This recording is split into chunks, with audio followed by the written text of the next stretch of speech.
Tomado del libro de la transformación. Capítulo 23. A Gael le tocaron los peores desastres históricos sociales.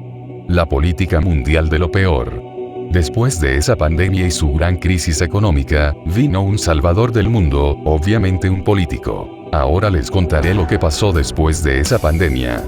Gael estaba cumpliendo los 2 años, cuando ese famoso líder que elevó la economía mundial empezó a sonar públicamente porque dio la estrategia para quitar ese caos económico.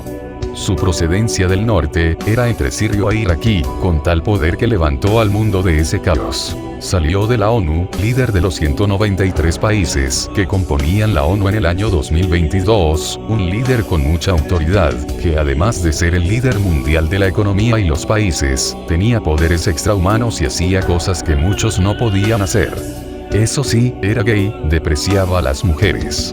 Pero tenía un carisma y un poder impresionante y era muy admirado por todos los poderes del mundo y por la humanidad. Los únicos que no lo querían eran los religiosos, porque decían que era el anticristo y tenían razón. Ese hombre elevó la economía del mundo para quedar bien con la sociedad, pero yo sabía que algo malo escondía y me di cuenta que trataba de ganar fama de cordero, pero era realmente un dragón. Quiero decir que pretendía realmente dominar al mundo a su antojo para convertirse en un dios.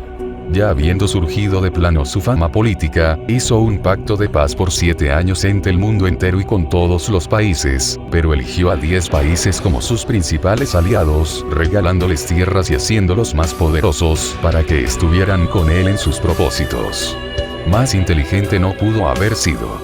Para ese tiempo ya estaban queriendo reconstruir el nuevo templo de Salomón, y tanto él como el Papa andaban inmiscuidos en el proyecto. Ya para el año 2027 más o menos, este hombre antiguo rompió el pacto a la mitad del tiempo, el cual había firmado por 7 años, y se rebeló traicionando a los países del sur. Entonces eso causó la Tercera Guerra Mundial. Fue espantoso.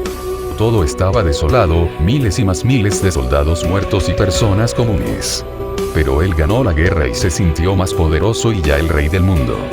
Pero ¿saben qué quería ese político aparte de dominar el mundo? Quería apoderarse de Tierra Santa. Dominar y apropiarse de Israel. Las tierras que más le interesaba dominar eran Palestina, Judá y Jerusalén. ¿Para qué? Para sentarse en el trono de Dios, el tabernáculo y el arca de la alianza en el gran templo de Salomón, y ser adorado como todo un dios, diciendo que esa era la segunda venida de Dios a la tierra, y que él era el que había de venir. ¡Qué loco, jajaja! Pero así fue. Pero no solo él andaba con eso de Tierra Santa, sino también el Papa. El Papa le estaba ayudando a consumar el proyecto, en plena guerra. Porque a partir de 2022, el Papa se reveló también como líder mundial de los poderes religiosos y juntos, el poder papal y el poder político, tramaron llegar a apoderarse de Israel, aunque el político anticristo aborrecía la religión y ya estaba pensando desterrar las iglesias, sobre todo las iglesias protestantes que lo nombraban anticristo. La única iglesia que no se daba cuenta de su maldad era la católica, y tampoco se daban cuenta que el Papa era el falso profeta. En ese tiempo estaba el mundo en guerra, pero tanto el Papa como el líder político estaban del lado del pueblo judío haciéndose amigos de ellos. Esos mismos años, a la par de esos sucesos político-religiosos, surgió la tecnología económica de parte de este mismo político. Se trata del microchip que había que implantar a las personas para todas las transacciones económicas. Es decir que ese chip funcionaba como rastreador satelital, moneda inteligente o cuenta de banco, identidad y demás. En ese mismo lapso se unifica la moneda en el mundo antes de desaparecer, luego viene la criptomoneda o moneda virtual, y después la implantación del chip. Cuando las iglesias protestantes empezaron a decir públicamente que este líder era el anticristo y que el chip era la marca de la bestia, el líder se sintió muy ofendido y sacó todo su poder contra la religión protestante, hizo una ley mundial religiosa que haría perseguirlos, apresarlos y hasta matar a muchos. Pero no solo a ellos persiguió, sino que ahora fue también contra el Papa. Es decir que como él sabía que el Papa perseguía los mismos intereses, que quería sentarse en el trono de Dios como Dios en Tierra Santa, entonces tenía que traicionarlo para convertirse él en Dios y no el Papa. Entonces surgió el golpe de Estado contra la Ciudad del Vaticano con el pretexto de que el Papa era un desertor traicionero que quería ser llamado Dios. Así fue como fue destruida la Ciudad del Vaticano en Roma, una gran matanza de poderosos, aquella religión que venía sentada en la política del mundo desde hacía milenios. Terminó el papado. El mundo estaba en angustia y miedo. Quiero decirles que en esos tiempos, también hubo desastres naturales y unos terremotos tremendos, erupciones y demás cosas naturales porque la tierra misma estaba enojada. Después de destruir el Vaticano, él sabía que desde un principio los judíos no lo querían y jamás lo dejarían sentarse en el trono de Dios. Fue así como armó una emboscada apoyado por los 10 países aliados más poderosos del mundo de la Unión Europea y se fue contra Israel.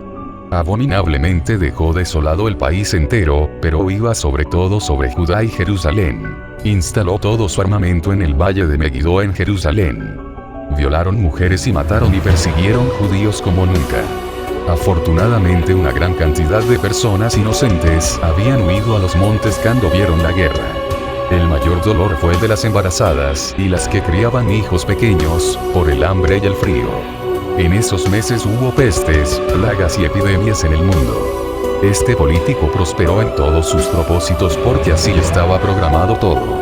Pero ¿qué creen? Este líder falso, desertor del verdadero Dios, fue quitado de ese trono. Un día, hubo un suceso tan espantoso y hermoso a la vez. Un megaterremoto temprano. Un super eclipse de oscuridad mundial. Y ya en la tarde aparece una luz gigante en Tierra Santa, en el valle de Megiddo también llamado Amondo, una luz súper brillante se abre el cielo y enrolla la oscuridad como cortina y todo el mundo empieza a correr a esconderse porque la luz era tan brillante que caían como rayos sobre los soldados, las naves de guerra y las tiendas de armamento. Ahí le llegó su fin, un simple rayo acabó con él. El saldo de muertes humanas fue muchísima. Desde mi país me tocó ver cómo se iluminó la tierra entera. Se veían muchas luces pequeñas que no se subían como una abducción de los ovnis o un descenso de ellos, si eran naves que estaban bajando o personas que estaban ascendiendo hacia la luz. Solo mirábamos por los agujeros de las ventanas esa gran bola de luz tan grande que descendió en un lugar específico del planeta. En Israel. Pero iluminó todo el planeta al grado de no ver nada, solo luz. De ahí todo cambió. La ley cambió para proteger la humanidad y no para aprovecharse como antes. Llegó la transformación a todos los que quedamos vivos. Desde entonces el gobierno mundial está en Israel. En esas fechas, ya para 2040 éramos un mundo diferente y no solo había paz, seguridad y conciencia social, sino también ciencia y tecnología más avanzada traída de otros mundos. Gael escribía también igual que su padre, a lo que su madre llamaba escritos raros, por ser una especie de visiones y pláticas con un tal ángel Jumael. El significado de Jumael era Juan, maestro Elías.